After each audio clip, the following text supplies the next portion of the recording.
যে এই সমাজের মানুষ অন্যের সুখে হাসতে পারে, সেটা হলে জান্নাতি সমাজ। বরং অন্যের ছেলের লেখাপড়া, এই তোর ছেলের পরীক্ষা দিছে তো, হ্যাঁ আসলে পরীক্ষার ফিস, আরে কি বলিস, টাকা নে, পরীক্ষা যেন মিস না হয়।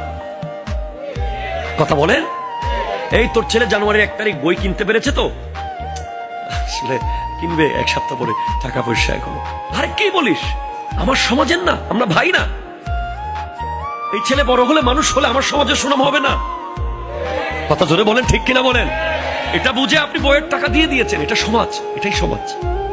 ওটা সমাজ নয় যেখানে বলছে অমুকের ছেলে তো ম্যাট্রিক পাস করে ফেলেছে। আরে বেটা, ইন্টার পাস করবে না দেখিস, ইন্টার পাস করে ফেলেছে, আরে বেটা বিশ্ববিদ্যালয়ে চান্স পাবে না, জানিস বেটা সে বাবা ইউনিভার্সিটিতে টিকে গেছে, কি টিকে গেছে, চাকরি পাবে না, পাস কোনো মতে করলেও চাকরি পাবে না। চাকরি পেয়ে গেছে,